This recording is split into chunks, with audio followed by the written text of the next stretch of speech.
We're at 7:33. We have a quorum, and Martha is going to do the minutes from the video. So she's unable to join us. And we may get Steve, but I think we can start. So 7:33, let's call to order the Alternative Energy Committee of Cohasset meeting. It is done virtually in accordance with Massachusetts law. It's been posted in accordance with Massachusetts open meeting laws, and therefore we can proceed. I don't think we have any votes today, but if we do, we'll have to do a roll call vote, except for when we adjourn. So welcome, everybody. And this is our last meeting of 2025, and it's been an amazingly productive year. And I think we're going to be going into 2026 with a lot of things to do as well. Um, but thank you for being here and thank you for being part of the passion and the adventure.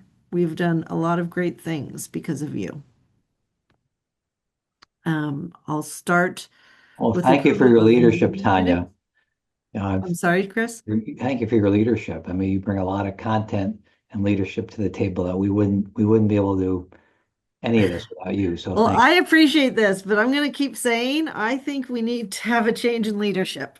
So Yeah. let's maybe going into the new year, think about that.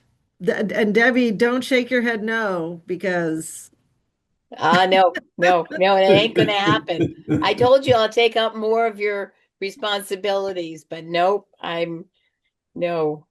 well, Your and thank knowledge you to and you your and Julia for getting the agenda out. That was very helpful. I was down in New Orleans for a company meeting and kept telling myself Tuesday, Tuesday, Tuesday. And when Tuesday morning came, it was already posted. So you two are fantastic.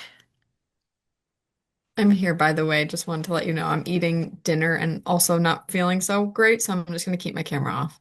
Okay, no problem. Thank you, Julia. Okay, so this afternoon, I think I circulated the November 13th, 2025 meeting minutes. I will have to abstain because I was not there, but I believe Debbie led the meeting, and from the meeting minutes, looks like it was done very effectively.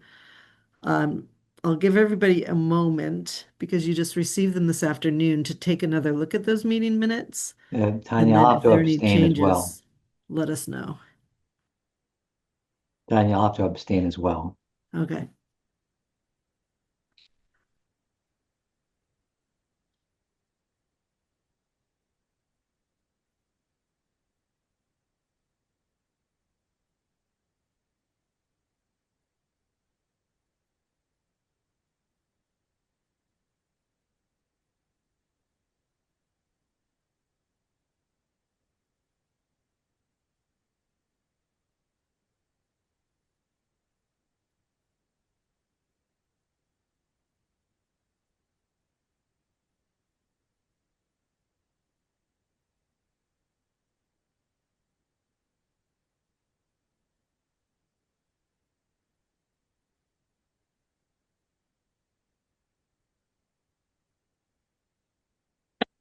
All right.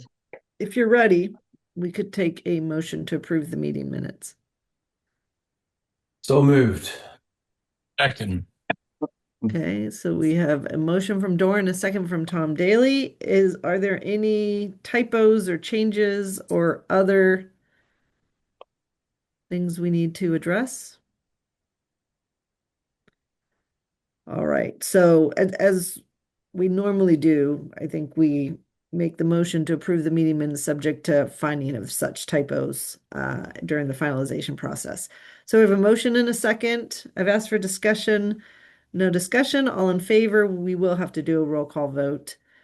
Um, Tanya Bodell, I abstain. Chris Alderson, abstain. Tom Daly, aye. Warren Debbie Hull, Cook, aye. I And Barbara, can you say it out loud? I said aye. Oh, Sorry, I okay. have a little cold. No problem. Barbara Russell, aye. Okay, perfect. So we have 4-0 to 2 abstentions due to absence at the meeting.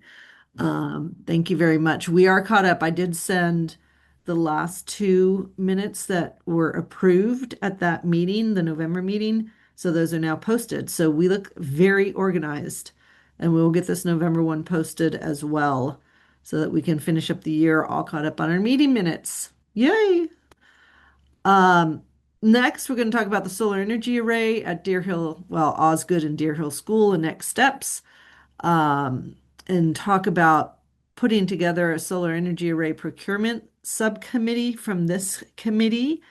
So quick update on that. I'll start with my meeting, and then Doran, who was able to jump in when I had a last minute client call, he was able to jump in and attend at the second meeting so we can catch everybody up on this. The town gave us permission to lease Osgood and Deer Hill School at the fall town meeting. And it's not just the school roofs, the way the language is written, it's any of the property at the Osgood and Deer Hill School. Osgood is replacing its roof. I went back to my the materials from 2020 when we put out a request for proposal, and there was not a lot of discussion about putting panels on the roof because it's fairly small. That said, the roof has to be solar ready, and they are making it solar ready in accordance with Massachusetts law. And based on the initial conversation, I don't know if they're engineers or planners, agreed to go back and take a look at what they could do and where they might be able to make sure the solar panels could be sited. And then the second meeting was a follow-up. And Dorn, do you want to, and I will also say that right now the superintendent is very supportive of solar as a means of helping the environment, but also as a means of decreasing costs to the school. So I think that when we go to bid, we can definitely do it more than just the Osgood roof as we did last time. And there may be good reason to do that. Doran, do you want to talk about the second meeting and what Sure. you learned and discussed? Yeah, sure. So the roof cost is being covered under this Massachusetts grant program, the MBSA, and so they're kind of working within the parameters of that. But on the call, the superintendent was there, I was there, and then a couple of folks from the external parties, the design and engineer folks who are looking at the roof. I did learn that it's a restoration, not a roof replacement. So they're layering kind of various layers of different materials, including insulation and coating, polyurethane coating on top of the roof. They are primarily concerned about ensuring that it is good from a water leakage perspective, and therefore any design that we entertain for the solar needs to take into account the fact that we're likely not going to be able to put anything on that would involve bolting or penetration of those layers because of the fear of interruption to the waterproofing of that material. This is a roof installation or a roof renovation methodology that has been used widely in commercial buildings and private buildings, but not necessarily government buildings. And it's just recently been approved as part of the MSBA grant association. And this is part of the way that they're getting it funded. So my suspicion, and I address this in the meeting, is that when we go out to procure, we're going to need to ensure that the contractors we're talking to on the solar side have dealt with this type of renovation before, in order to ensure that it's done the right way. The solar readiness side of it, they showed a preliminary kind of overlay of what solar might be able to look like on the Deer Hill roof, and it consisted of, I think, 4 different arrays that were kind of drawn onto this set of drawings just taking into consideration where all of the um, equipment that's already on top of the roof that won't be moved is sitting. And I think that's another element that we're going to have our bidders take a close look at through site visits. Not just are there other places on the grounds where we may be able to bolster the amount of solar that we're going to put in here, but also, what will actually work on this roof from a spacing perspective. Because there were certain, one side of it looked like a very odd shape for putting solar in because there's a lot of HVAC and venting and various other things there that effectively just can't be moved without significant expense and redesign. So those were some of the things that we kind of found out through the course of the meeting that I was on. They did mention that the roof will take effectively the entirety of the summer of 2026 to install. So we need to consider that in the context of the timing of our construction of the solar, because of the fact that that's going to take the full summer. We have to think about safe harbor and the construction timelines, as well as what's going to actually be possible in terms of people being on the roof installing solar, because you typically don't do that when students are in session. But more to come on that, I guess. And Tanya, you've probably been through this before as well. So they are interested in hearing from us some of the threshold issues about the preliminary design that they put forward.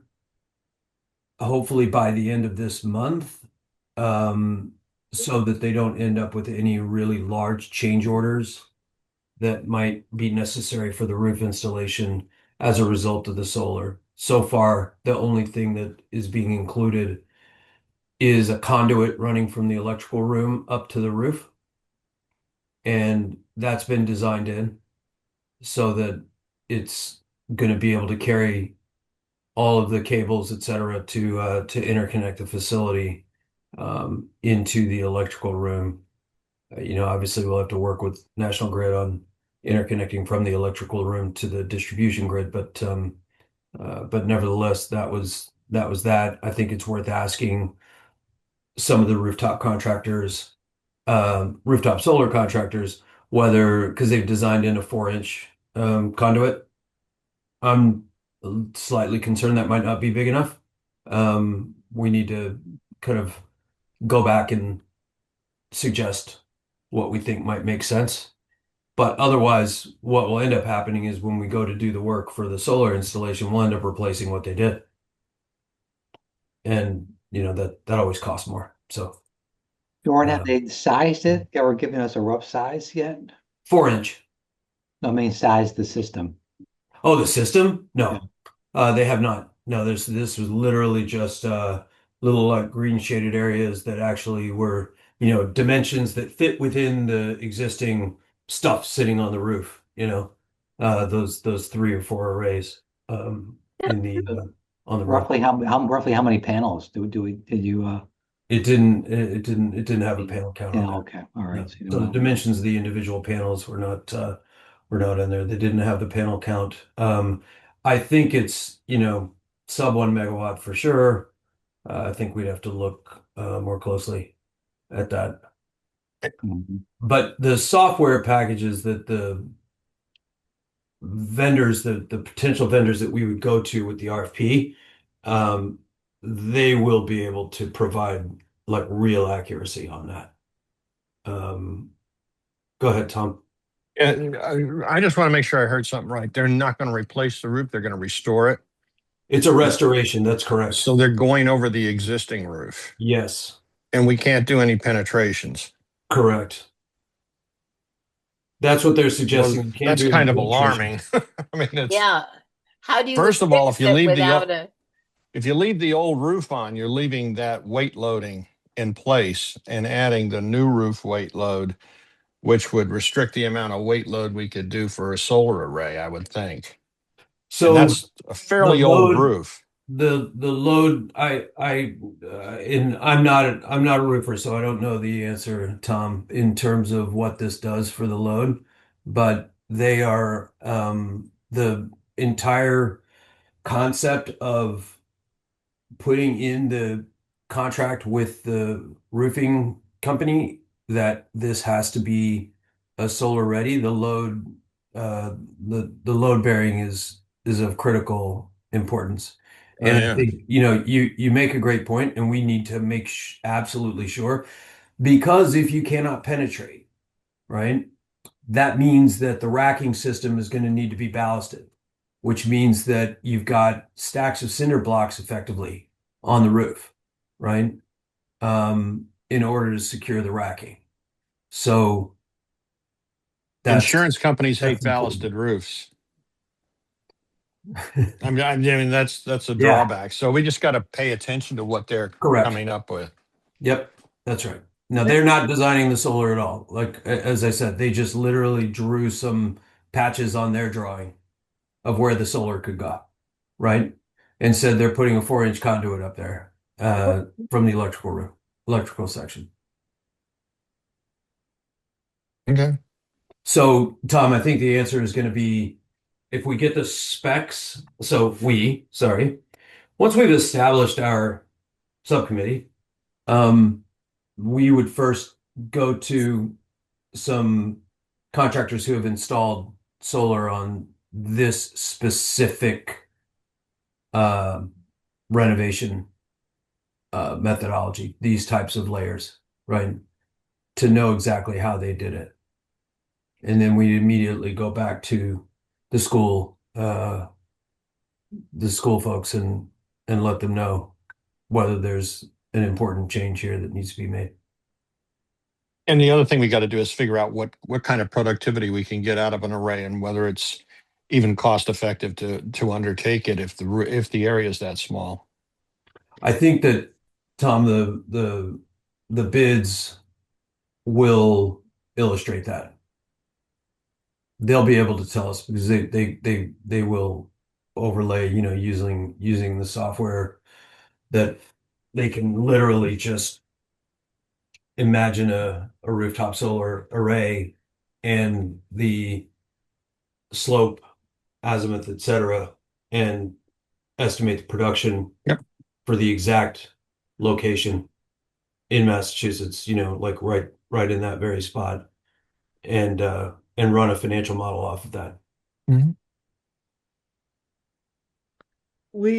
I think also that committee should continue to engage in communications with the schools to identify other locations, such as carports or a new parking area or parts of the school property that they don't need or won't need in the future, that we might want to look at, because this is an opportunity for us to go out to bid. They got totally screwed over with high energy prices over the last couple of years. Yeah. And that is a key driver of what busted their budget above what they had budgeted for. And so I think they're looking for ways to be able to better manage their energy costs. Would agree. And I think you're right. The fact that the approval that we got covers the entire property means that we most certainly need to take the opportunity to look for other areas where we might be able to put either ground mount or a carport.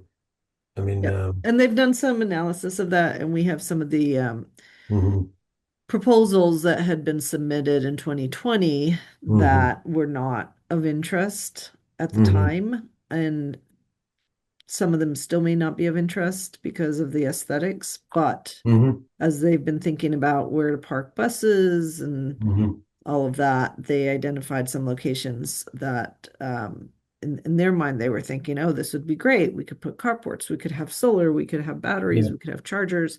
So I think the procurement may be much broader than the Osgood roof. Yeah, I think that's great. I do think that, And it may be that the Osgood roof doesn't get any love. at the end of the day because it Could be. just is 'Cause it could be too problematic. hard. Yeah. I mean, I think that you're always weighing up the financial impact of being able to do Yep. these things with, very, very well-trodden area, expensive, but can produce a lot because as long as you're away from any shading, they can really produce a lot. And when you're next to a school, like ground mount, probably not a great idea. There's safety and other, concerns about that. Because of the potential high voltage areas. So Yep. I think there's a lot of things to be thought about there. Yep. So we'll go at this one more time. And I think having the permission to look at Deer Hill and Osgood Mhm. is helpful. And we'll see what the schools have for appetite, and they may direct us to some locations, as well as having potential bidders look at the roofs. But I Mhm. think that the subcommittee will identify in advance whether or not it's even feasible to put something up on the roof. And then that will Mhm. dictate whether we ask for the bigger service size or not. And I did run into a woman from Select Energy last week, Hmm. who we, the subcommittee, might want to go talk to. Okay, so given this conversation, it strikes me that it would be useful to have a subcommittee established by our committee to take on these tasks and get into some of the nitty-gritty details.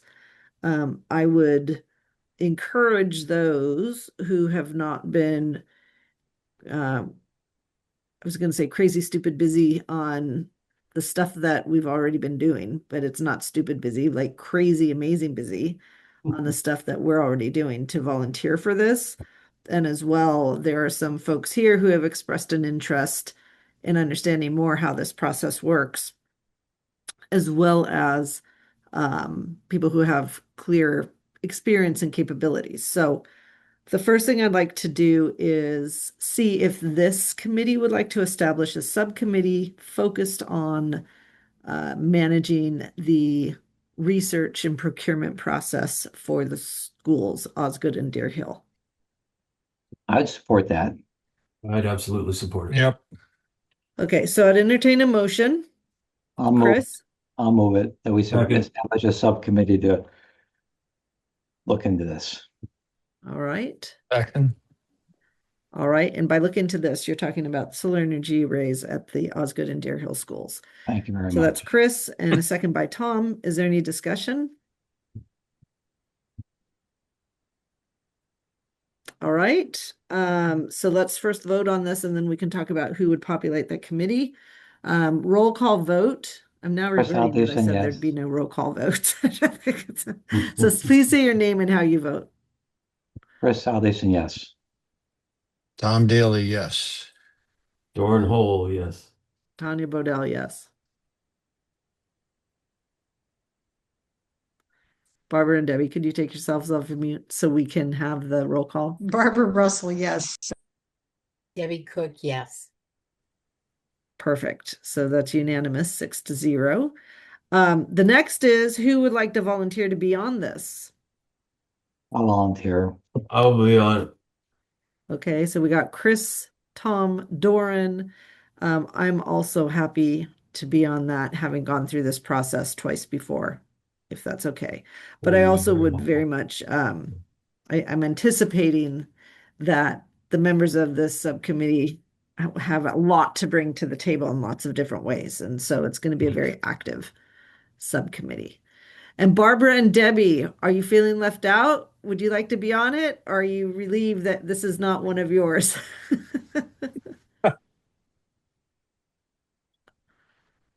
We have other fish to fry. Yes, you do. Yes, you do. Okay, great. So we have our subcommittee. Our subcommittee obviously has 4 people. Even if it didn't, we'd have to do meeting minutes. So we're going to have to start. If we meet as a subcommittee, we'll need to have an open meeting, post it 48 hours in advance. I'll take the lead on the first. but I would encourage at the first meeting when we establish sort of logistics and leadership, if there's one of you who could take the lead on that, and then we'd have also somebody who could take the lead on doing the meeting minutes. But we'll do that. We'll take care of that at the first meeting, and I'll organize the first meeting, and then we'll move it from there. How about that? Great. Okay, perfect. Well, this is very exciting. And thank you for pushing that to this meeting. I think the meeting that Doran had sort of helps us get our arms around what some of the challenges are going to be. Okay, discussion about the climate action plan. Barbara and Debbie.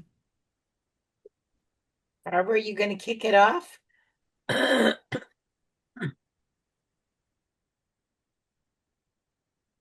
You got to unmute?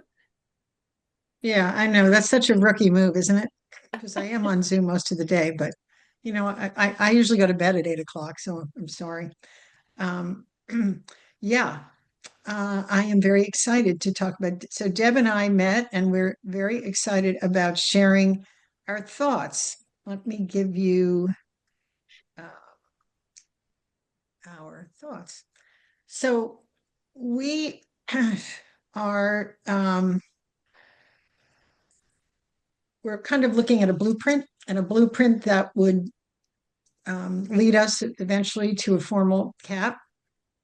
And we had done some digging around with some leading the towns and cities in Massachusetts, especially coastal towns that have done it, and they've done a really good job, like Acton, but Hingham.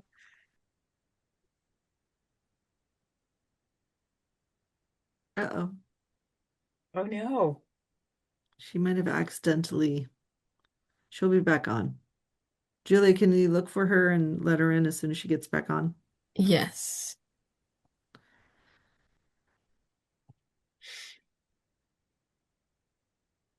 Geez, everybody's dropping like flies. Where'd Tanya go?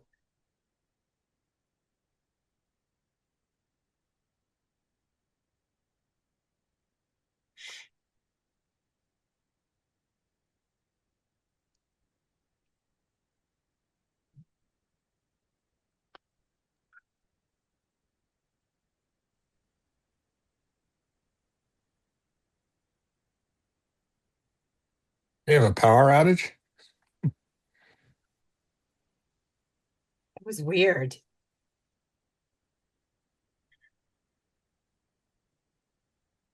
There's a power outage. It hasn't happened here yet, at least. Well, we went out the other day. Is it just from the wind? Yeah, back in October, it snapped the top of the pole off. Oh, geez. Wow. It was so rotten. It wouldn't even make good firewood. The pole. There was nothing. I mean, it must have been 70 years old, probably. Yeah, You know, Tanya's back. I'm back, Tanya? but Barbara is not. Yeah. My bet is she ran out of electric charge because that is what happens to me on a regular basis.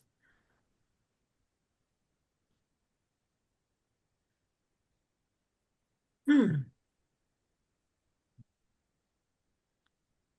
Let's give one more minute and then maybe what we do is move to Julia's town staff report while we're waiting for, unless Debbie, you want to start? Well, I'd like to wait, I think, till she gets back. I can use some data reporting if you want. Yeah, why don't we do the data report? All right. Let me share. Oh boy, what's going on here? Hold on. Ah, hold on. I thought I had this all teed up. There we go. Hold on. Zoom, share this screen, share. Okay, you see the table? Perfect. Yeah, great. So as we're nearing the end of the year, you can see the year to date 2025 is net benefit to the town is $52,000. You know, I did a little math and I expect it to be about $55,000. Probably a little less for the year end 2025. If you go up to the top side of the right-hand side, you can see that is not significantly lower than a couple lower years in the past, but those lower years had significantly less net metering credits, as you'll notice to the mid size of the page.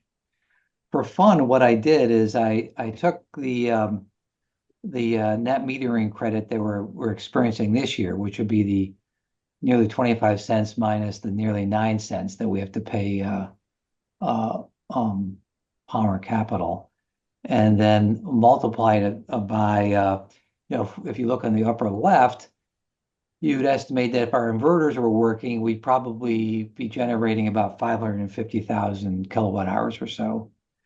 And the simple multiplication would suggest a net benefit to the town this year of closer to $90,000 versus the 55. So that is a significant reduction year over year due to this inverter issue. The good news is that Palmer Capital tells us the inverters are sort of en route and will be here soon, and that hopefully things will be back online early next year. So that is painful to think about, the lost savings because of the inverters. Yeah. And my quick calculation said Palmer Capital's loss is probably about half that of ours. So they're losing too, cash flow. Okay, any questions on that?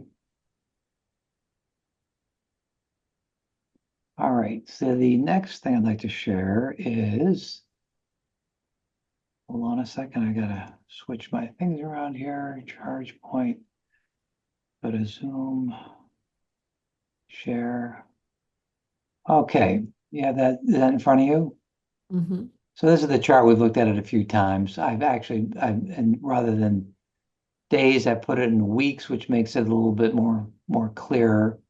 The point at which the slope has changed, of course, stays at the point where we changed to a pay-as-you-go system versus free energy, which would make sense.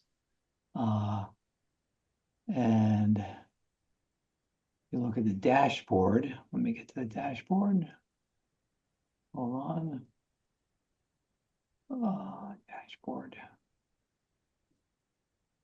Dashboard. Oh, I got to log. Oh, sorry, guys. I have to log in again. I don't know what happened there.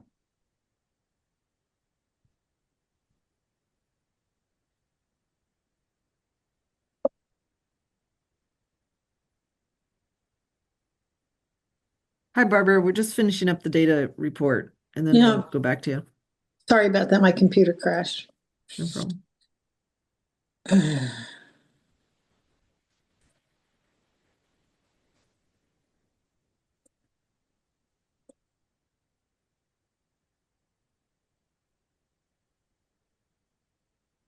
All right, I'm back in business. Let me get to share the screen.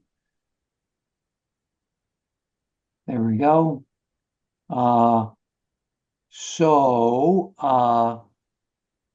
Interestingly, the number of sessions has increased over the last couple of months.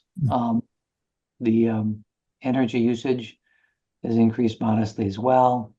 The unique drivers have increased. I'm not quite sure what to make of these subtle increases. As we saw in the previous chart, we still are sort of significantly below where we were when the energy was free. I think that's about all that's interesting here. And the last thing I'll mention is Julia was in touch with me with respect to some analysis that the committee talked about at the last meeting. And since I just got back for some travel, and I will get with Julia and we'll get on that. I think the question is, Julia, as I recall, the the cost of renewing the contract with ChargePoint, to what extent is our revenue from the chargers covering that expense? Is that about right, Julia? Yeah, that sounds about right. Yeah, so Julia and I will get on that and hopefully have something to say about that January, February. That's my data report, Tanya. Excellent. Thank you. Perfect job. Could you take screenshots of these that you showed us and send that to Martha so she can include that in the next? As always, you bet. I'll definitely Thank do you. that.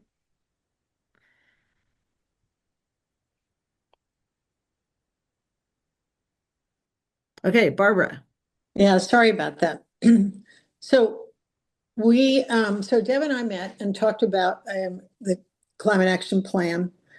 And actually, I do need guidance separate and apart because we were talked about doing a municipal climate action plan back in the spring, but that was kind of put on a back burner. But we sort of have reinvigorated our efforts to work on creating a committee for the climate action plan.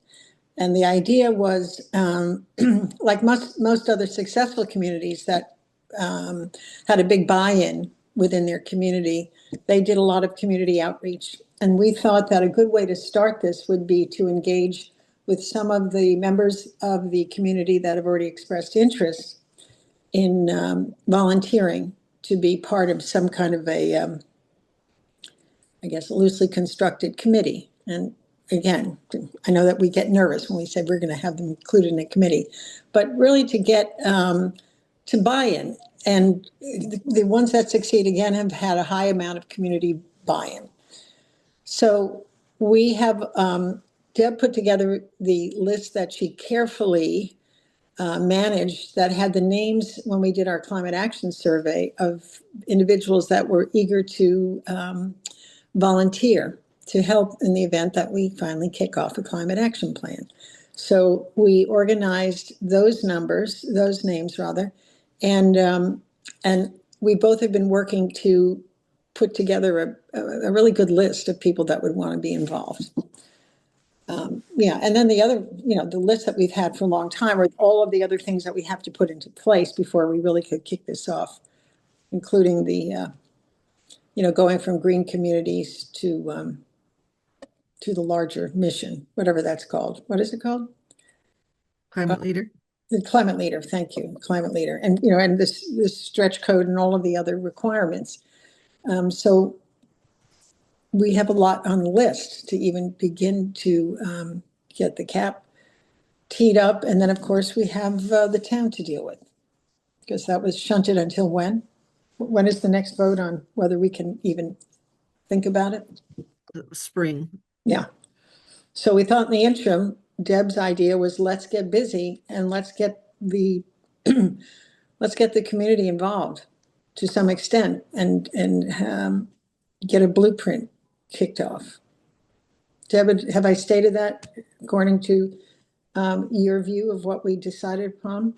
I think you did a very good job. I will add a few details. I guess what we wanted to do was, find out what you all thought about, Barbara and I, and maybe Steve as a member of the climate, the climate leaders committee, about us reaching into the community and the appropriateness of that. I was thinking, we're sort of, a little out of order of some of our planning of working through the climate leaders program, but there's no reason. We always said we could work on a climate action plan simultaneously with other efforts. And I chaired the first open space planning committee, and we came up with the first open space plan for the town. And basically we basically took, a template. There wasn't a template, but there was an outline of what needed to be done, and then just gave it to people who, fleshed out a certain category. And that's kind of what I was thinking about doing now is starting with, research gathering and getting everything, taking a couple of, good climate action plans, using them as templates, and then reaching into the community and getting people to do manageable amounts of, what research in some of the different components, hopefully in like teams of 2 or whatever, and start to pull it together. I mean, waiting for technical assistance and everything, I feel like there's so much we can do on our own. There's so much data out there that's available to us. So we thought that would be a strategy, but we didn't want to go forward until we ran it by you and what you thought about, sort of working, spearheading this effort, and working with volunteers. Mhm. So are there questions from the committee about this proposal? So what what are the risks? I mean, why would this not be, I mean, sort of a absolutely yes. What are you worried about? You asking me? Yeah, I mean, why are you, I mean, why, yes. Well, what are you concerned about? If you, Well, we've sort of had a wall, of our committee versus, so this is like opening up and getting outside of, our wall and bringing in the community. I know I've talked about this over time, but I think this is really appropriate time to think about it and start doing it. no, so in your view, there are no downsides to this. Well, that's, I think, for the committee to decide. Generally, a lot of times these climate action plans bubble up from, from citizens themselves. Cohasset doesn't seem to have that group. And I don't know who's going to spearhead these things. It just seems like, I don't know, if we want it done, it seems like it needs to come from us if we want to move forward. I'm not seeing people bubbling up, but I'm hoping that people on the list will step forward, and maybe they will form their own committee and we can step back from it. But I guess we want to find out what you think about us reaching out to the community and asking for volunteers for this. Well, my view would be absolutely positively do it and with enthusiasm and gusto to inspire other people to exhibit their enthusiasm and gusto and step up and do exactly what you just said, to sort of say, hey, I want to be involved, I want to be active, I want to be leading. I would very much support your proposal. I have to agree, Chris. I think we, as the Alternative Energy Committee, we probably need to kind of maintain ownership of this, by having this climate action plan. Maybe we're forming a subcommittee there, and then that subcommittee is basically, charged with, or,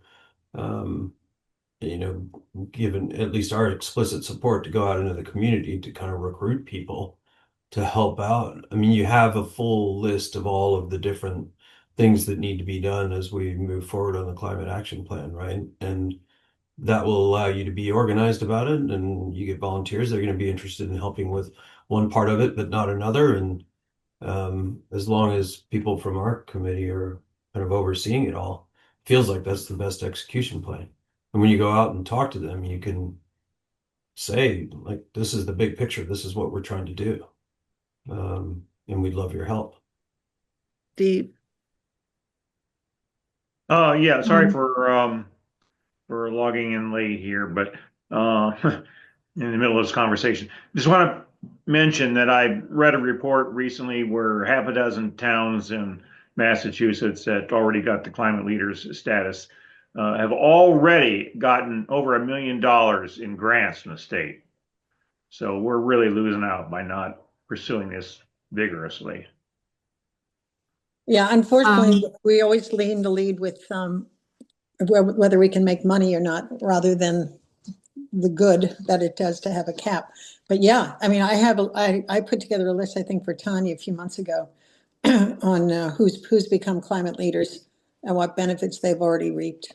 So it is absolutely correct, Steve. The numbers are impressive just based on the money part alone, right? Can I just ask a quick clarification question regarding the climate action plan? So are you referring to like a specific um municipal document climate action plan, or are you referring to the process of attaining climate leaders? Hmm. Because, Well, oh yeah, I'm sorry. so, right, so there's the climate action plan, there's the municipal climate action plan, and then the climate leaders we have to do a bunch of things to become a climate leader, right? But those are also things that, there has to be a climate action plan in process in order to become a climate leader. So there actually does not have to be. Debbie, I'm not sure if you recall our conversation. No, So, that's right. This is so outside with of, this is outside of that. I mean, yeah, there's the 6 steps and, and the next step that we were going to work on was the getting the town, where we tried to do that Warren article to get the town to make the commitment, yeah, not a commitment, but a the resolution, roadmap. that they would support the roadmap to net zero by 2050. So, Mhm. I mean, so that is also got to be done in tandem with this, and that was another item that I had on the agenda. So I had climate leaders down below, and that's where I wanted to talk about getting going so we have the language and we're not caught like this, where everybody understands, because I think it's going to be an uphill climb in Cohasset. I definitely think, just getting that resolution is going to could be an uphill climb. So Yeah. yeah, no, you're absolutely right. And climate action plan is not essential, but really, in order to be, with all the other towns, I think we should be working on that too. Yeah, but it's very unusual not to be a climate leader, if you look at the data in Massachusetts, and not have a climate action plan. I understand what you mean. I just Yeah, wanted to it's very unusual. And I I just don't know, wanted to yeah, but no, that's a share. good point. Yeah. Yeah, I just wanted to share just because this is what I heard from Lisa Sullivan of Green Communities and I just wanted to make sure it's clear to everyone that to be a green community, you're not required to have a climate action plan, like a formal one, Yeah. to achieve the requirement 3, which is the municipal commitment. That in itself, the town meeting resolution will achieve that. And I just want, just so that everyone has this information, because this was a conversation I had with her. She said that in some cases, it's if you were pursuing a climate action plan with a consultant, which a lot of towns do, because it is a heavy lift, that it can be more costly than not. But I just wanted to share that information just so that everyone is aware of the You were absolutely right, Julia, that it is not a required component. Yeah, What is a required component is that Warren article that we have to, do in the spring. And we really, need to start working on that now and get the language. There was a lot of going around about, making it a little, I think Lisa wanted us to put more bones, on it and fill it out a little bit. So, and we also need to do some education because I do think yes. there's going to be a lot of resistance. I don't know Yeah. what other people think, And but I'm not saying one way or the other. I'm just letting you know what Lisa said. So I just wanted to share that, but I just wanted to also break out the difference between a formal climate action plan and how it is a physical town document versus the Climate Leaders Program and those requirements, which Yep. technically, in the advice of Lisa Sullivan and Green Communities, is a climate action plan is not required for the Climate Leaders Program requirements. Right. Just wanted to clarify that. But I think, yeah, but I appreciate that. But I think, again, personally, and I think as a committee, we should think, do we think it would be a fail if we were to go for the climate leader status and in fact not get a cap? And also, just to get the municipal decarbonization requirement, that's a heavy lift as well. So why wouldn't it be part of a cap, right? Wouldn't that make sense rather than take the lower bar and not have a climate action plan, but yet go to the lengths of creating municipal decarbonization commitment? Well, I think we're going to be doing these things in tandem is what I We don't have to do the municipal decarbonization commitment if we have a climate action plan, because it's part and That's parcel of. going to take way longer than Well, getting this resolution. I think, so I think they should be done in tandem. That's kind of, but I don't know. But anyway, back to, a strategy of trying to start work on a climate action plan. That was what we were talking about. And I think it's, because I agree with Barbara, we should definitely be working towards one. But for climate leaders, Julia's right, we have to separate the efforts that are required. But let me ask you this. I thought I heard you saying that moving forward with climate action plan could help rally public support for a net zero goal. Is that true? Would you see that by opening I it up didn't say to that, I don't citizens? think. No, I think what we said was we wanted to engage the community and focused on, the Climate Leaders Program is not just so that we can get this status, it's because it's one of the components of creating to signing up for the state mandate to reduce our carbon footprint by 2030 and 50, right? So that's always been the goal. So our idea was to really engage these individuals that had volunteered and find others, especially parents in high school, et cetera, that would want to be involved in this grassroots effort. I mean, Tanya, you've written a plan. I mean, Yeah. is this even in the realm of, what do you think? I mean, Yeah, no, it is, as long as we have leadership. And I think what we found from the survey is there's interest, right? So being able to, we as a committee can establish subcommittees that are populated by citizens. Debbie, that's how we were lucky to be able to have you become a member of the committee. You were a citizen participant on some of our subcommittees, I believe, and attended our committee meetings. So I'm all for, I don't think there's anything hindering us. The only thing we have to be careful of is, that line of advocacy versus independent advice, but we did get permission from the select board to pursue a municipal decarbonization plan and grant funding for that. We went forward with trying to get support from the select board for a vote on going net zero. They punted on that.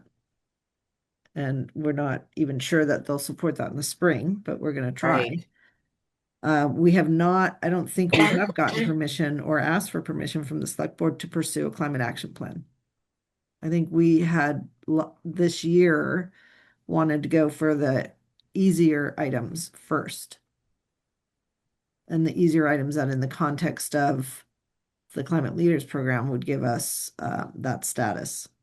So we have gotten approval to move forward with the municipal decarbonization roadmap. But how does that, what is our ability to start putting together committees to gather data about a climate action plan? We can do that. I mean, information gathering, as Debbie knows, is always able to be done. But that's not what I'm here. That's not what I heard you describe. Is that the sole purpose of this committee? What I heard you describe is you wanted to create a committee, a subcommittee that had citizens involved to do a climate action plan for the for the whole town, the whole community, not just the municipality. Right. Right, that's what we were talking about. But I mean, I think that what you just said is partially true, but it wasn't so that they would help create the climate action plan. They would work with our committee to engage other members, as many members as we can in the community, to just have discussions and forums. And, you know, again, the successful towns and cities that have done it had major meetings, lots of forums to discuss the benefits of having a climate action plan. So I think that would be the first step, right? Iteratively, and then maybe others could join in, I guess, in some, once it was approved, could be part of a larger group. But for the time being, Deb and I envisioned that this would be, you know, information gathering, discussing it.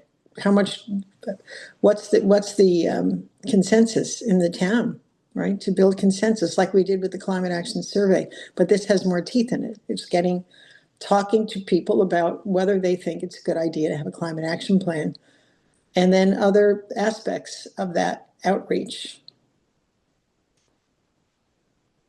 Well, you know what, I think why we brought this up was just to see if we could enlist citizens to help with it. I think what we should do, Barbara, is come back to our next meeting with a proposal that, you know, is clarified, what we're, make it really clear what we're looking for,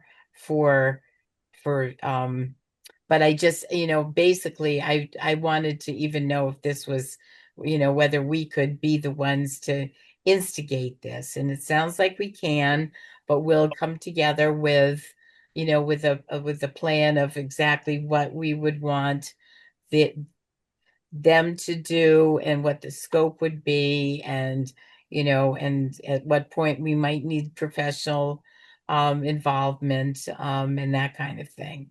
So so Barbara and I, you'll work with me on that, and we'll come to the next meeting with that? Sure. Okay, because not Mhm. much is going to happen over Christmas anyway. So Right. yeah. So we'll have something to, you know, just we'll send it to you in advance. And as I said, we don't even have to talk about that other climate leaders agenda item. I mean, why I put that there, as I said, is we have to start work on. It's just letting you know that, you know, we should be starting work on that now. And we're going to need some help with marketing and things like that. So if you have any ideas about, you know, how, I mean, basically how to bring this forth in a, you know, before we, and building consensus around it, because I really don't think it's a slam dunk at all through this select board, even getting it on the warrant. Could I ask a question here? Do we think it would cost a significant money to develop a climate action plan? Or do we have the expertise within our committee to do it on our own without having to pay a consultant? We have a lot of resources from National Grid, et cetera, that Okay. volunteer. I don't understand why we don't simply go ahead and develop a climate action plan. Forget the select board. It doesn't matter. Just develop a climate action plan. And while we're doing this, we can be socializing it and building support for it. And when we have it done, you know, we'll let the select board keep them informed in our reports that we're putting this together. But it will not have any effect whatsoever until they, you know, when we complete it and they review it and they approve it. Once they approve it, then it becomes the town's climate action plan. Just because we develop a plan doesn't mean that that the town will adopt it. But I think that there's a good chance that once we develop a plan, if it's a good plan, and we socialized it well while we're doing it, that the select board will approve it. So I don't see any downside except for loss of our time, putting a lot of effort in something and then being disappointed that in the end they don't adopt it. But Well, that there's would two things, that's- Steve. We have gotten the select board's approval to pursue and develop a decarbonization roadmap for the town's usage. Yeah, for the municipality, but I'm talking about for the entire town. I know, but we haven't what even done the Barbara's talking about municipality, and- which is a and subset, Debbie's number talking one. about. So they're going to ask, why haven't you done the municipal side of it first? This, because we asked for that, they gave us approval to move forward with that. The second thing is we are an advisory board to the select board. So we have limited ability to go rogue and pursue something, which is why we've been very careful politically to ask for their permission and approval on what we want to pursue. So we can do whatever we want. We could also be disbanded. We could also be ignored. We could also be rejected. We have politically tried to do baby steps to get approval so that when we do come forward with a document, such as a warrant article asking for permission to lease the school roofs and school property for solar, that does get put onto the warrant. That does get put into the town meeting vote. So I don't want us to be rash and lose all the goodwill that we've created by being politically deliberate and cognizant of different perspectives. So I think we have to be careful on that. But we can always go out and explore. We can always create a subcommittee to go out and explore. And any climate action plan is going to have a section on municipal carbon reductions. Right. Yeah, right, Right. right. So it's almost a Trojan horse strategy. So if you created a municipal climate action plan, and it's the bones, it's the basic base of a climate action plan for the entire town.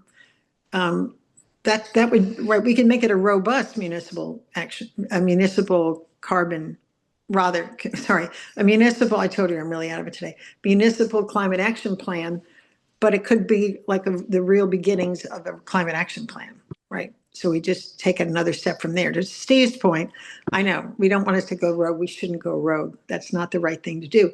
But we have already been given permission to do the municipal. So does it make sense then to create, really get this going now and also engage with the people that we discussed and talk to National Grid, because there will be a budget, Steve, to put any of these things together. We have a lot of data from the other action plans that we've analyzed around the state. And in the early days, there wasn't that much of a template, but now they're all public, they're all online, and you can see exactly what they did. The part that requires capital is the specifics of when you make a commitment, what is it in your community would you have to do? And Tanya knows this encyclopedically. What would you have to do, and what commitments are you willing to make? And that comes from subject matter experts.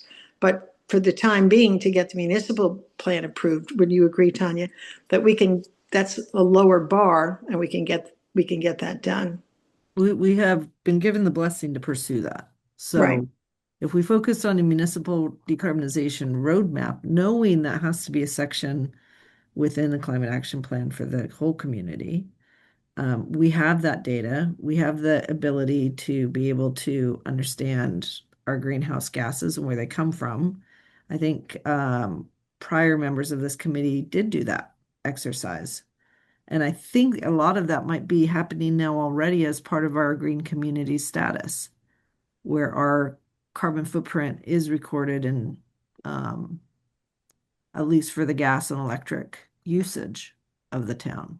And we don't use oil. So I think that that we already have permission to do. We can definitely go forward with that, and we could, under that guise, that purpose, pull in citizens who are interested in understanding how to reduce carbon emissions for the town, for the town's municipal usage.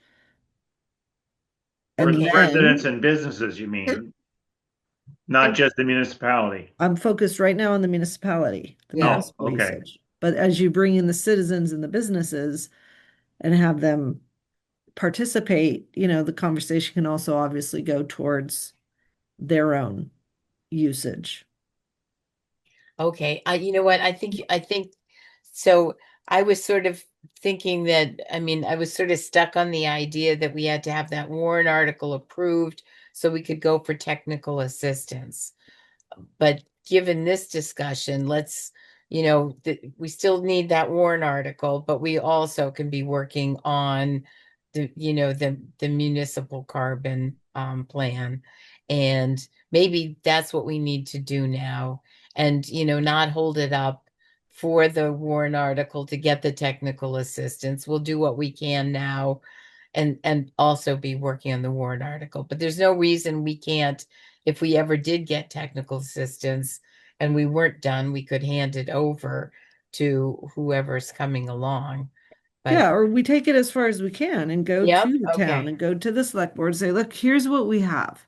Here's Yep, a draft. Here's the missing pieces. Here's why we need technical assistance. yep, We think the town could move towards this, but we need building engineers to be able to advise us on that. Or our energy audit. We took into account the energy audit that was done on all the buildings. We looked yep, at the fleet assessment, right? We already have all the pieces in my mind, almost all the pieces of a municipal decarbonization roadmap from things that have already been done.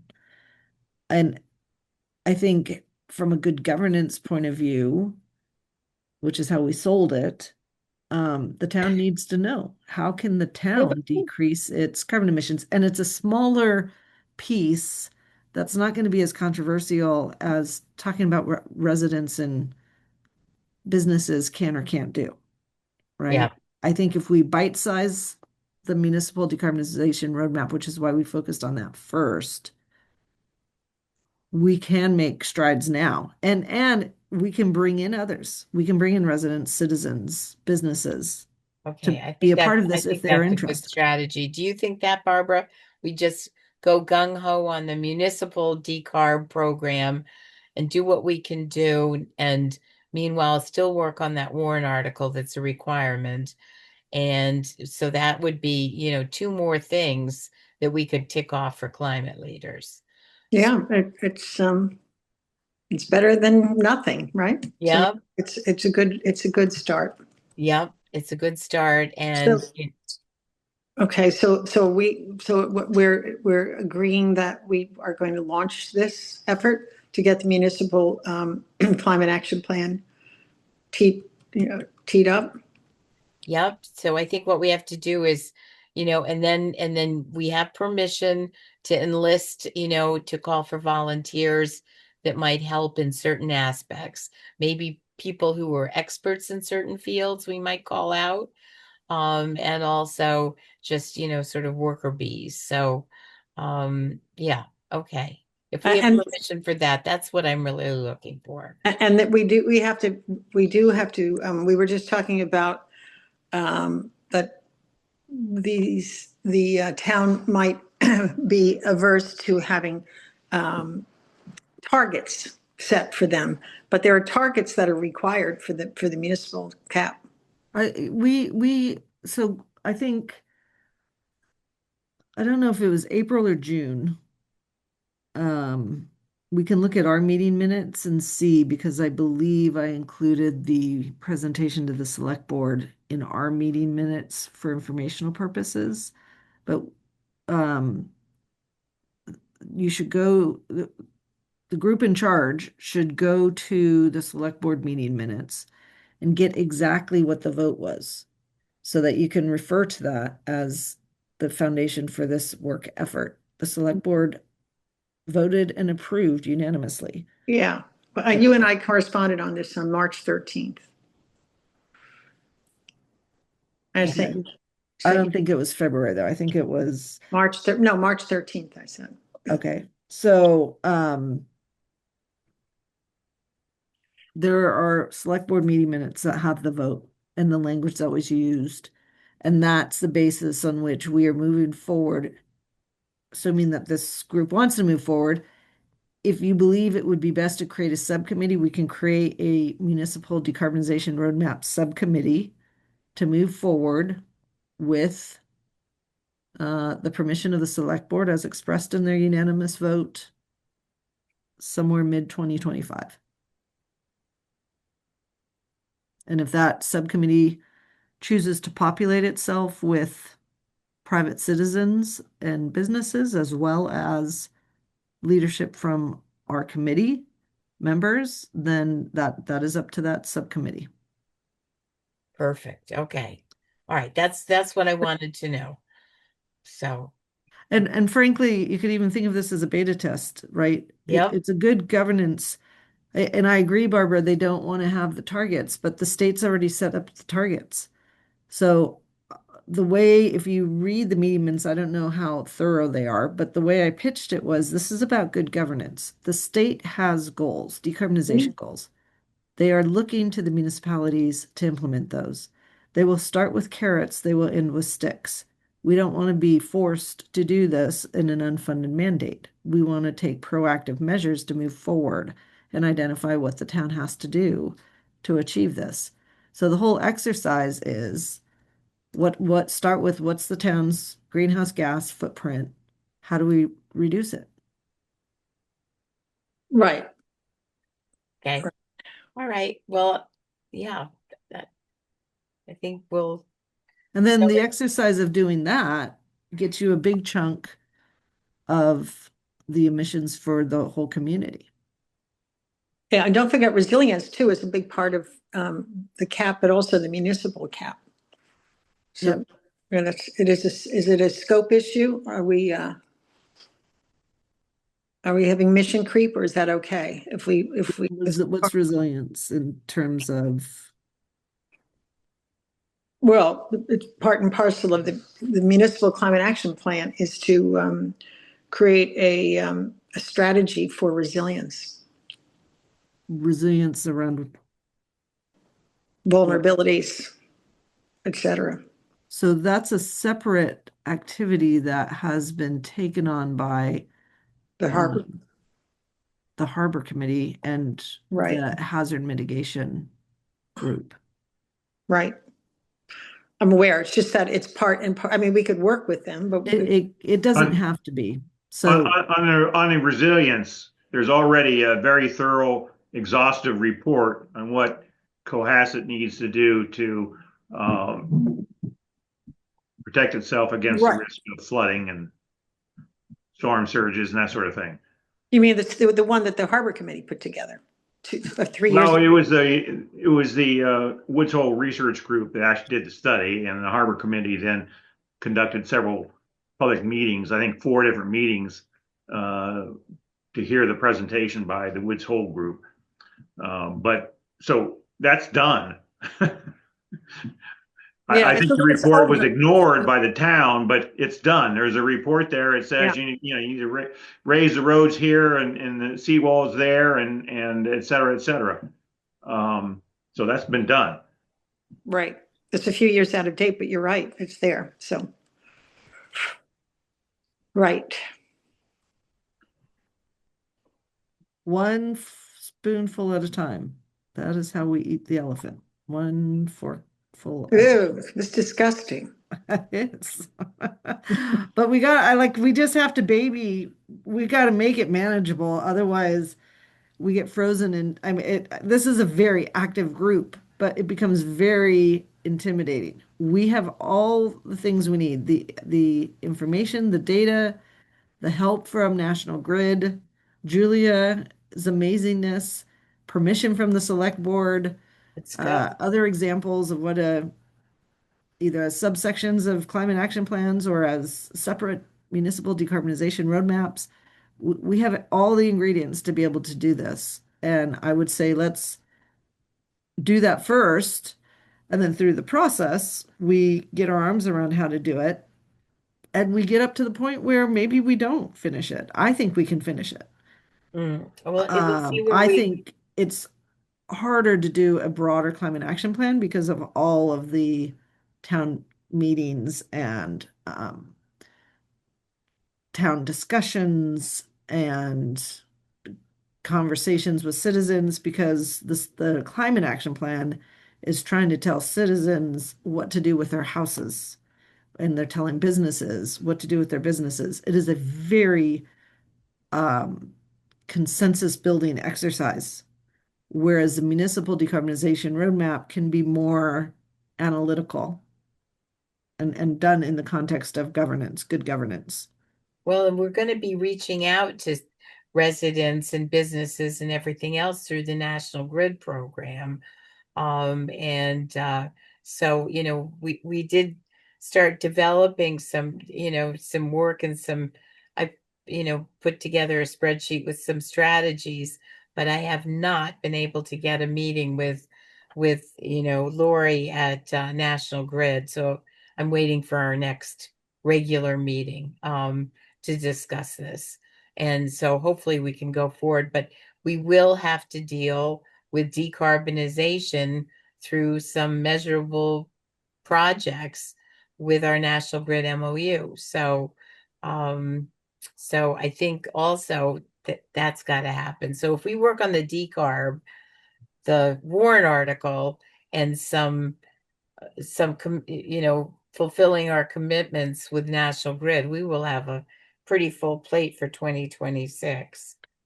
Exactly. And we have permission to do all of that. Okay. All right.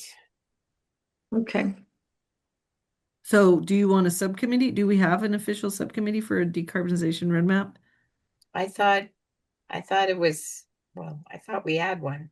Yeah, The we Climate did. Acres Subcommittee. It should be in the minutes from a forum. It was Deb ran it. I think Steve was on it. I think I'm on it. You and Steve and me, Okay, so we already have the subcommittee. right? Steve, you're on it, right? Yes, he is. Steve, you're muted, or you don't want to be on it, one or the other. I'm so sorry. Yes, I am on it. And Yeah. I'm trying to find the Woods Hole report, resilience report. I have. I'm going to send vulnerability it report. to you. I Oh, you have. have it? Yeah. Okay. Okay, good. Okay. Look, there's no dearth of things to do. Let's But this is a big. let's so stipulate there is no dearth of things to do, and we have permission to move forward and do them. I think our goals for 2026, which we're talking about now at the end of 2025, and I think that's good. We will start with that list in our January meeting and send that list to the select board, so they're aware of what we're focused on and have references back to their permission for us to pursue that. And if they have a problem with any of it, they can let us know. But in the meantime, that will be our first quarter report for 2026. Happy New Year. Here's a list of the initiatives that the Alternative Energy Committee is working on. So Tanya, one last question, and I don't want to beat the horse, anymore. But let's say, for example, on the warrant article, do you think it's okay to enlist citizens to help us socialize it, for example? I mean, do you think, and also with our National Grid outreach, if we get some active citizens, can we plug them into these 3 different projects? So I think the answer is we can always plug citizens into our subcommittees in the actions that we're doing. We can always do that. The way you just described it makes me a little nervous because it sounds like advocacy, which is not our role other than in the context of an MOU that defines what we're advocating under what conditions and why, right? So I think we just have to be careful of when we go into the advocacy world that we have an overarching descriptor of what that entails. Right. I mean, you could say, for example, that you could, as far as the warrant article, basically it's you do it as far as education, that the town that the state has committed the town to this, that this is what the climate leaders, and leave it at that and not tell them, to support it or not. Now I know I'm quibbling, but it would be nice to have a little help with, maybe from people in town who might want to, put out an educational message about it. Because I think we're going to need, Well, more. look, you and Steve are very keyed in to the South Shore groups that are advocating for decarbonization and clean energy. Mhm. I don't know if they have active Cohasset members, but this would be something that your existing relationships could be leveraged to assist. Okay, great, thank you. But again, just make sure it ties to something in our mission statement, or there's some other document or approval that has We given will us be the sensitive permission to this to and will not pursue be it. advocating for a certain vote or certain, it would be just basically, this is the warrant article, this is what's required from the state, this will help the town, and that's all factual. This will help Mhm. the town meet its climate leader status, at which point we can get, a lot more money to help our town. Yeah, So and I'm going to put I it don't want to for- beat the horse anymore. We have lots more on right. the We agenda. have more to do, but I think and Steve has his hand raised. I think Steve, you might want to say something. But I am going to put spring warrant article on the town's commitment to go net zero. I'm going to put that in our list of activities for 2026. And they've seen it. They've seen the draft of the warrant article. I don't think it was finalized, but they've seen it. It didn't go on to the warrant. But I think we most certainly, it's not going to be a surprise to them that we're pursuing that. We told them we were going to pursue it. We told them why we were going to pursue it. We sent them an intention to pursue it. They did not put it on the warrant article for various reasons that we don't need to debate. And it is going to show up in our 2026 initiatives. And we have a subcommittee established to do the municipal decarbonization roadmap. You are allowed to have citizens on that subcommittee, but I want the leadership to be obviously our committee members. And we have a subcommittee for the solar energy arrays at the schools. And we may have some other subcommittees established that we are going to use to pursue some of our initiatives for 2026. But I think there's no dearth of action or activity for us to do. And if we can lever resources to do it effectively, given that we're not doing anything we haven't gotten permission to pursue, that most certainly we can do that. Steve. Can I ask one question? Yeah. This is a naive question because I'm the new kid on the block, but Barbara, not anymore. the name of our group is the Alternative Energy Committee. And I kind of looked at around the state and the world, and a lot of our work called Alternative Energy Committee, but many modernized the name and tucked in the word sustainability, which to me is more interesting and more relevant in 2025. And I didn't know what your thoughts are. I'm not trying to take us down a rabbit hole here, but I just think it's important because it's something that I care about, and I don't want to advocate, and I want to stay in our lane. But I do wonder why we don't have a broader name as a committee. I volunteer, Barbara, to work with you to come up with some alternatives and bring it back to the committee. We already discussed this issue a couple of years ago at great length and decided we would stick with our traditional Alternative Energy Committee. Come on, Yeah, Steve. but You want to but revisit this discussion? well, the purview is very small, obviously, right? I mean, people have a climate, whatever, climate action, sustainability, and energy committee, right? It's a good Barbara, as small as the name might sound, if you go to our mission statement, which we've now published on our page on the town website, it's quite extensive. And if I thought changing the name would give us things to do because we're sitting around twiddling our thumbs, I would say definitely we need to do that. But as small as our name may sound, we have more than enough to keep us busy in 2026, in Okay. my mind. It was a question and you answered it, and so I appreciate that. I always Yeah. just wonder. Well, as Steve said, it's a historical legacy from when they established the Alternative Energy Committee. But in the last reconstitution of 2019, which required a lot of effort on certain people's parts, that reconstitution expanded the mission well beyond alternative energy. Right, Steve? Yes, that's correct. And not we only thought did it maybe we extend, should change our name as a consequence, but we decided not to. So, right, and not only did it extend the mission beyond Alternative Energy Committee to include a lot of sustainability things and energy efficiency, for example, and decarbonization, it also extended the mission of the committee to educate, inform, and possibly even encourage, although we'd have to look at what the exact wording is, residential and businesses of the town. Encourage them to do what? Well, let's look at the mission statement and see what it says. We are able to, let me go back up to remind us.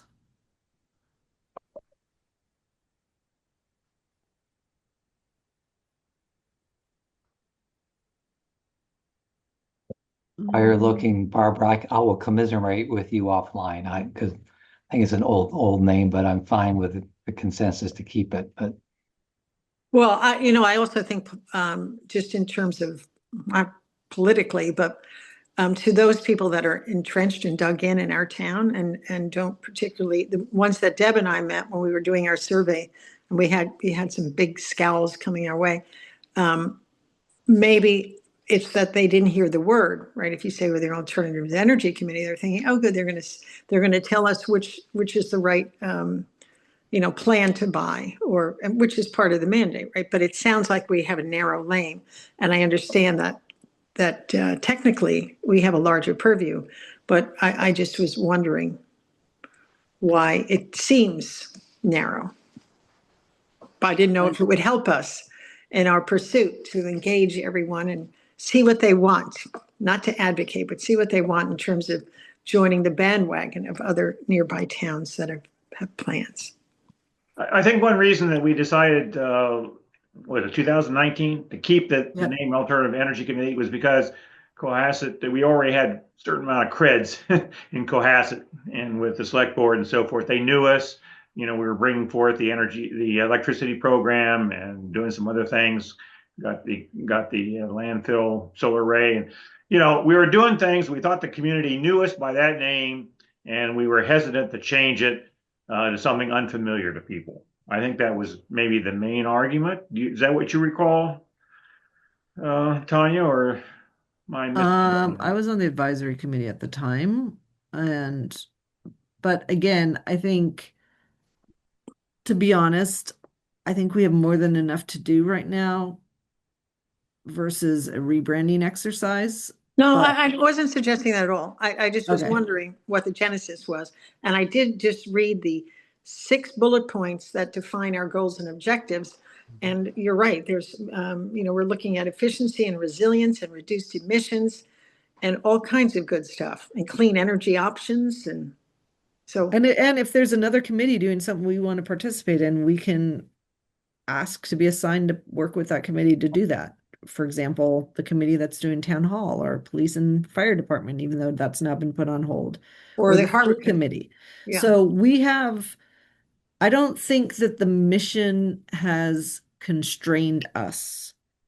I think where we often have discussion is making sure that our role continues to be an advisory / educational / information role, but there has been recognition that when we're bringing a recommendation, that's not advice, that's not advocacy, that's a recommendation based on our research and exploration and discussions.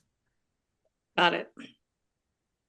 Thank you for the clarification. I appreciate Yeah, well, thank you for raising it. I think 2027, I might be up for a rebranding exercise.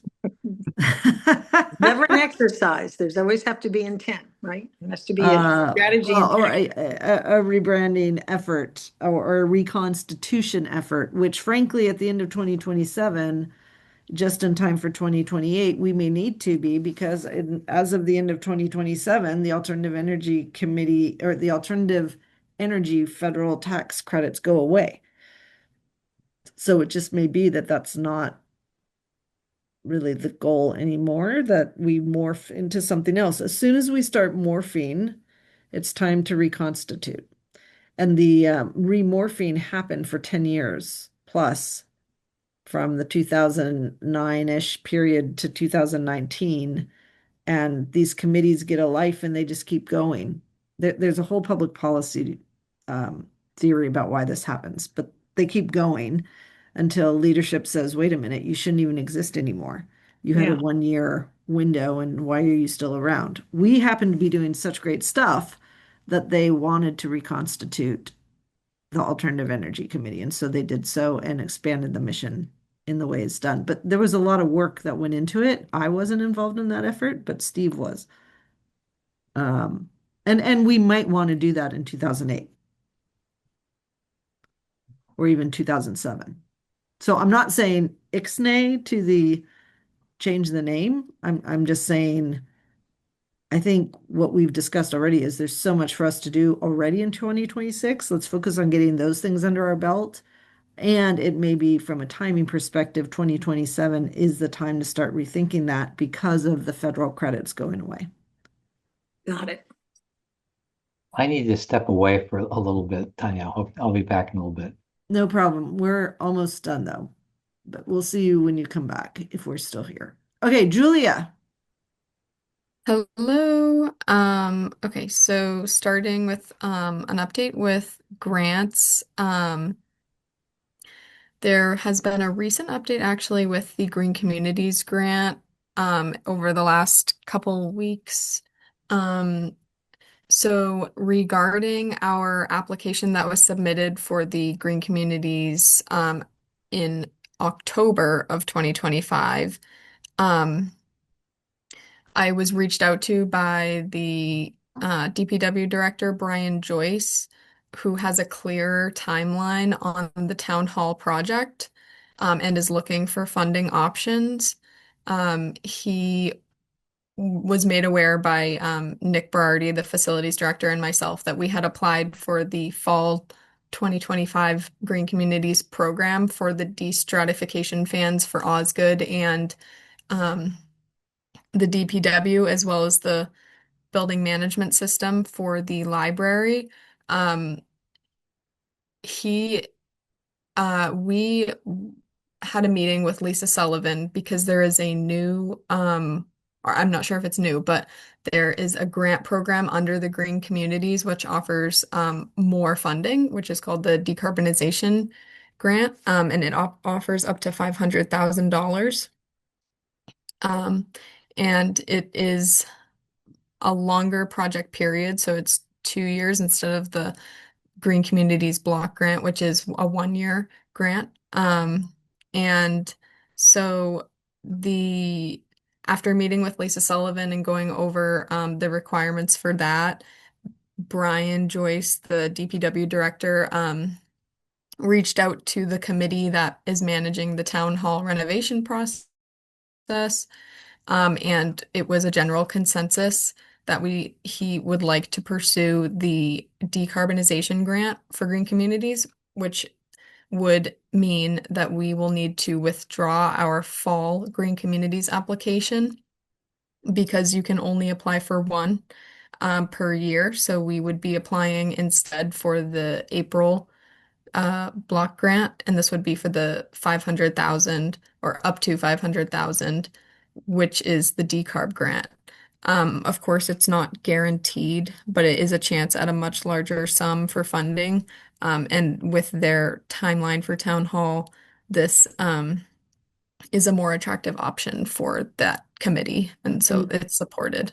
This is which committee for decarbonization?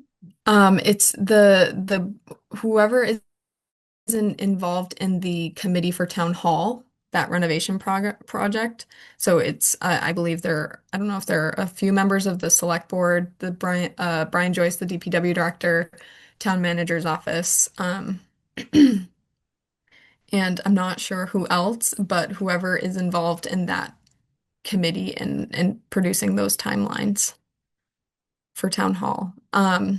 So it has been Green Communities has been notified that we are going to essentially pause on those other grant opportunities or projects for the Osgood School, DPW, and the library. Whether we do those in a different format or in a different grant block grant year. But we are moving forward with the April application for the decarbonization grant, which falls under Green Communities. And I believe that is a 2-year program. So we wouldn't be eligible to apply for Green Communities for 2 years because it is a more substantial funding cost or award if awarded.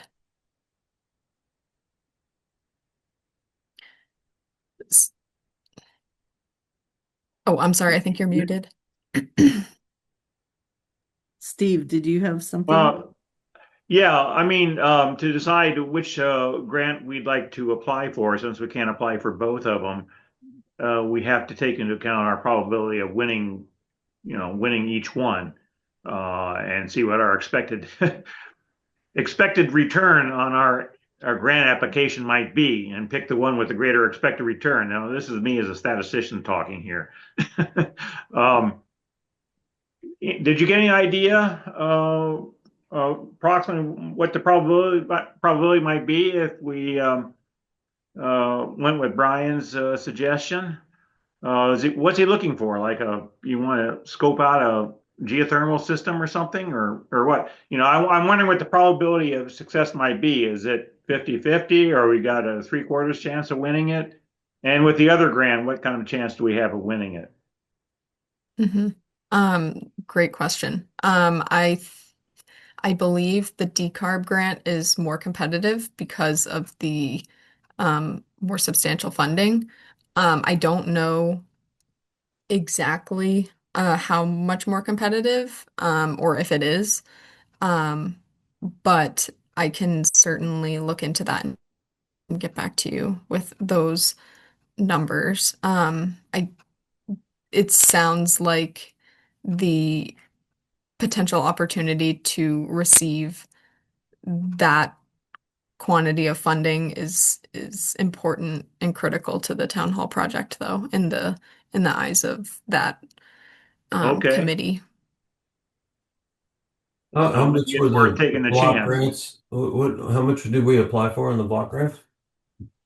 It was 249, I think, thousand for the most recent block grant, which was October. But that's for 1 year. So say we did the same thing, then got that grant and applied again the following year and got that grant. That'd be equal to the maximum block grant. You're talking about the other one. I Yeah, don't it was think we can get a $250,000 grant. Yeah, with a it sounds to state me grant. like we got to go for the 250,000, unless Brian says No, Steve, I think once we hit the first 250, we're over the $1 million mark. Right. And then we can only go after $100,000 grants. Is that something like that, right, Julia? Oh, okay. Yeah, that's Got it. correct. So it would, after this past application we just submitted in October would have brought us, if awarded, over the $1 million club. Okay, okay. So the Um, funding would have been reduced to, I think, like 125,000 maybe. Julia, what's the time frame for finding out if they're gonna actually get the 500K? Believe it is summertime. Okay. We Maybe wouldn't know July until the same of time. So then 2026. if they don't get it, we wouldn't be able to apply for anything until October next year, I guess. Correct.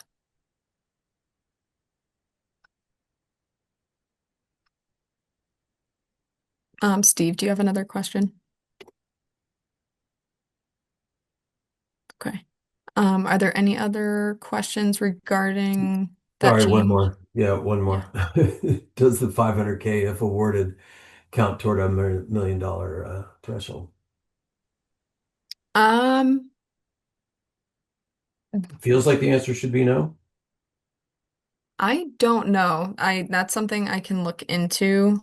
Yeah, I'm not because positive. that would be another reason to do it. Because if it didn't, because it's under a different program, then that would allow us to effectively just defer our 250 that we just applied for a year, and then we still apply for it, and we end up getting both. Mhm. Possibly. But I Yeah, guess we get the I can double 500, check on that. you don't get anything for another year. Yeah, I'll reach out to Lisa in the morning and see if that um contributes to if it brings us over to the $1 million club.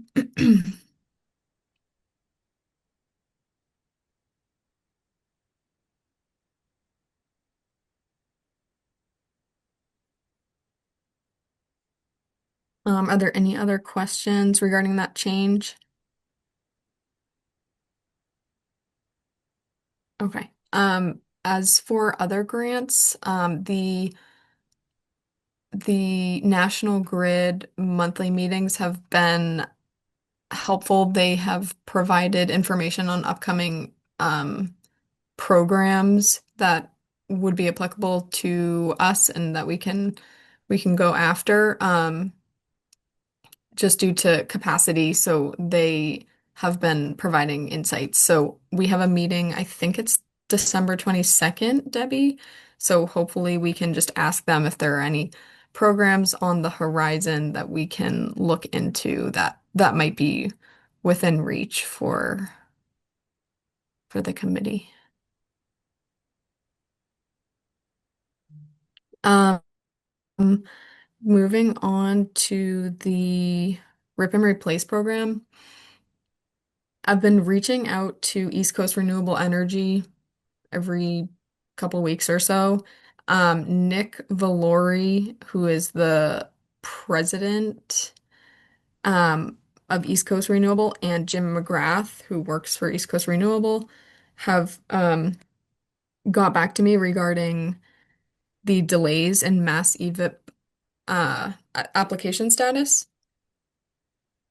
So they got back to me on November 29th and December 3rd that there are still delays with the Mass EVIP funding. So they said, unfortunately, the timelines are well beyond what we have been told. They have made unannounced visits to the Mass EVIP office looking to speak with representatives. Nick Valori is meeting with the commissioner of DEP, state representatives, EVIP, and many on December 12th regarding the extensive delays. So that's tomorrow. Hopefully I hear back from, or I will reach out to them tomorrow to follow up on that meeting. Jim McGrath also emailed me on December 3rd saying that on October 17th, the Department of Public Utilities issued update and modification ruling to the programs administered by Mass EVIP and the investor-owned utilities impacts projects in the following way. The Department of Public Utilities midterm modification benefits us by no longer requiring Mass EVIP involvement. So to my understanding of their email, they said the new application through National Grid. So it sounds like the program is shifting to National Grid, being the app where you apply. They will cover 100% of the project cost. You will be notified when we make this change. You will not have to do anything. The incentives will remain as before. And then they said that they have years of experience with National Grid programs, and the implementation and communication of application status is vastly improved with this change. So to my understanding, we don't have to do anything because we've already submitted our application to Mass EVIP regarding the rip and replace for those level 2 chargers. It sounds from his email that that the program is switching over to National Grid, potentially being the point of contact for that. However, we will know more tomorrow based on their Nick Valori's meeting with EVIP. So I will reach out to him because that is tomorrow, and with the delays. Does anyone have any questions regarding that?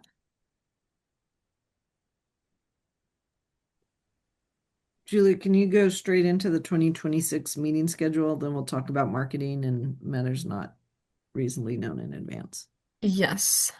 So the meeting schedule was shared with everyone.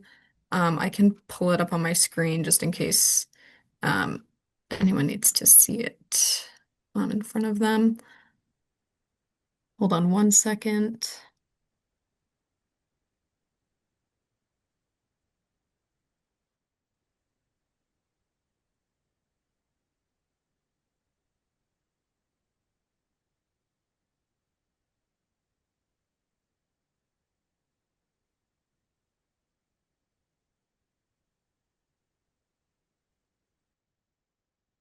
It's just taking a bit to load. But it is following the same general timeline for each month. So the second Thursday.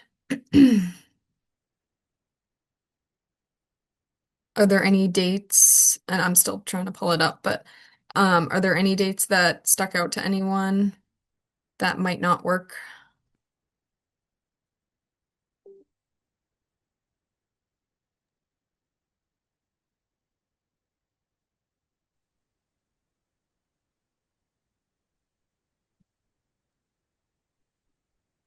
We might skip August, but I'm going to be in Spain watching the solar eclipse on the 12th, Oh, day cool. before. I'm not available on the first meeting in January. Okay. I think let's stick to the schedule, and if it turns out there's, no quorum or other, we can adjust as we did this year. Okay.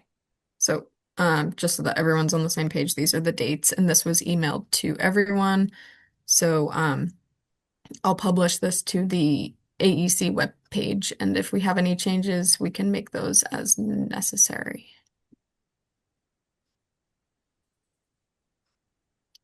All right. Great. Okay. And that is all that I have. Thank you. We talked about the climate leaders discussion, spring warrant article for Cohasset net zero carbon commitment. Do we need to discuss anything more on that?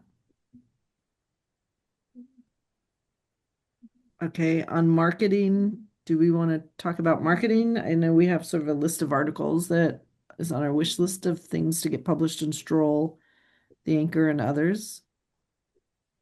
Is there anything specific on marketing? I don't know Debbie? if you saw, I put the blurb in the town manager's report last week. So anyway, going to do that once a month. Great. Thank you. Anything else on marketing?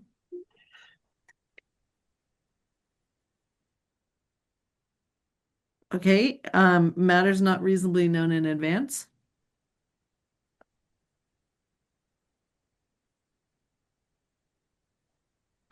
Okay, hearing none.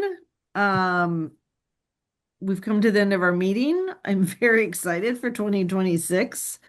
I think we are all systems go and a lot to get done. I will draft a letter to the select board that we can review in January that lists all of our initiatives. And if I've missed anything, we can add it in. And that's going to be our first quarter report to the select board, just informing them on what we're doing and reminding them that we have permission to do all of those things. With all of that, I wish everybody Merry Christmas, Happy Holidays, Happy New Year, Happy 2025. I'm looking forward to working with you in 2026 again. Very excited and just so proud of this team. And thank you for your passion and your actions and your innovations and everything that makes us so effective. It really is a pleasure to work with this team. You are amazing. And with that said, could I get a motion to adjourn? I move to be adjourned. Thank you, Barbara. Do I have a second? Second. Thank you, Debbie. So we have a motion and a second. We do not have to do roll call votes. Everybody in favor to adjourn, raise your hand and say aye. Aye. Aye. All right. Good night, everybody, and happy holidays. Thanks, Happy everyone. holidays. Bye Happy bye. holidays. Bye. Merry Christmas, everyone. Bye bye. Bye.